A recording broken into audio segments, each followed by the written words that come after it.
we're back on the CNE show, and I'm here with Stephanie, and I have some couple questions for you. Can you tell me about the 1900s? Sure. Before the 1900s, our role as women was to stay home and cook and clean and take care of our children. And also, but the women began wanting more than just that. We wanted to be more involved in the community. And how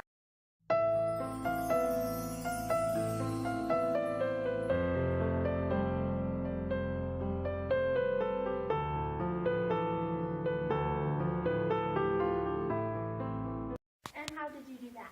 Well, education helped us achieve that goal. A lot of women that time went to college and they became teachers and nurses.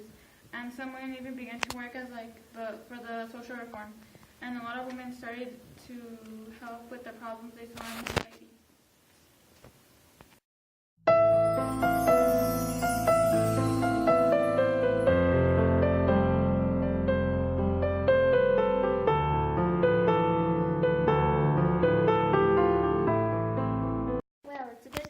To keep your money, right? Oh no, we had to give it to the man of the house. Some women worked in factories, making cigars and clothing. Also, we usually worked doing laundry or being servants for other people. African Americans and immigrants and some women in rural areas did most of these jobs.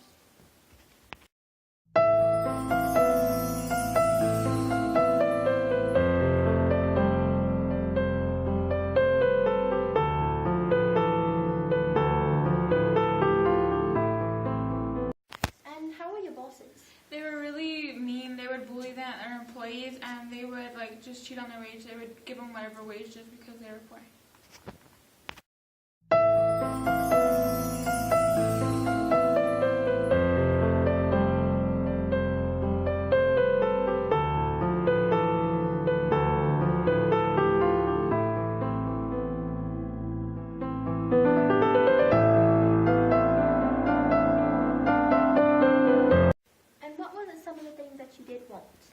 Well, one thing we wanted during that time was to limit the hours for women working, and it worked. When one place, and it was in Oregon in 1903, they said that it was a harm for women and their families for working too long. However, in the last years, the Supreme Court decided that even though the women might be working the same hours as men, they should be paid less than them.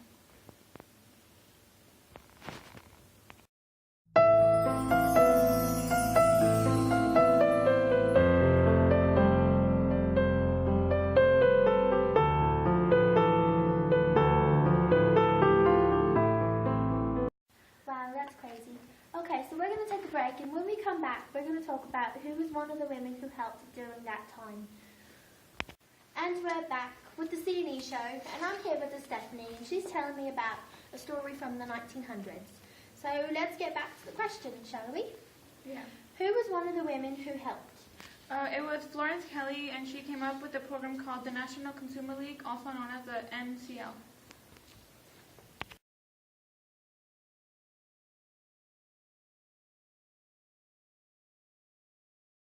And what did that league do?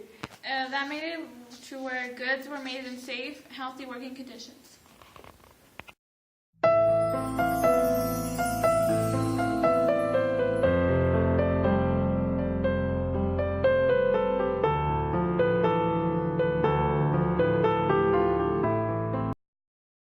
What was the family life?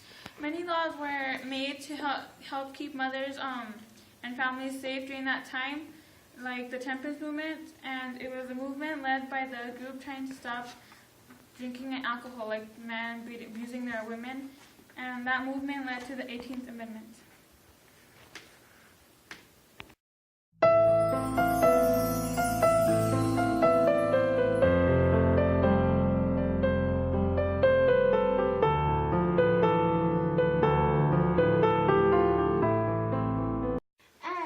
Concludes the end of our session. Thank you so much to Stephanie for being here this week on CNE. Next week we will have Cherish, and she will be talking about the same thing, but she has a little more informational stuff for her. So thanks for joining us today, Stephanie. Thank you.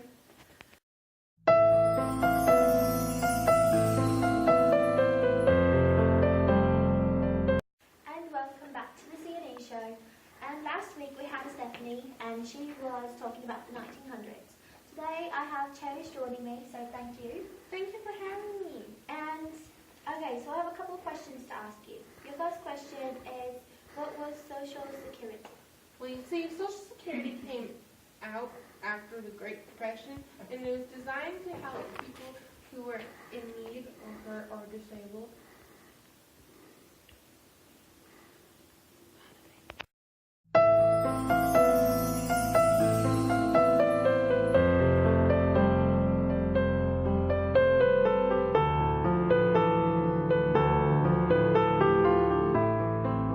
Why did we change to allow direct election to senators?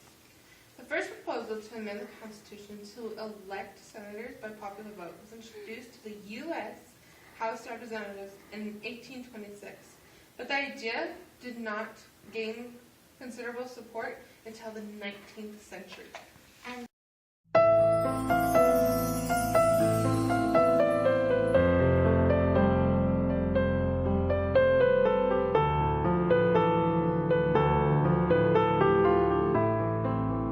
And did it get passed?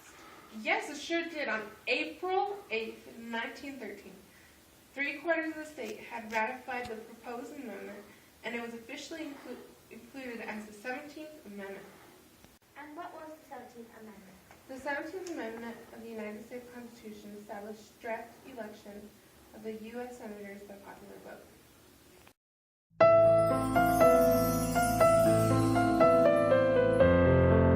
And what was Prohibition? Prohibition was a period of the U.S. history in Oh my which God. manufactured, sales, and transportation of intoxicating liquors was outlawed. This was passed, I believe, to help the temperance movement.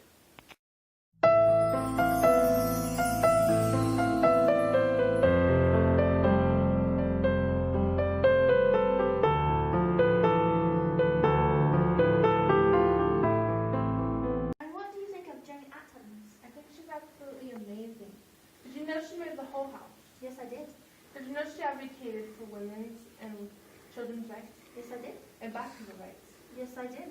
And she also made the first juvenile court system.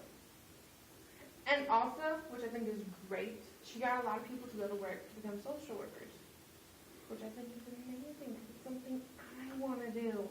Oh, well, that's amazing. It's really amazing. Amazing.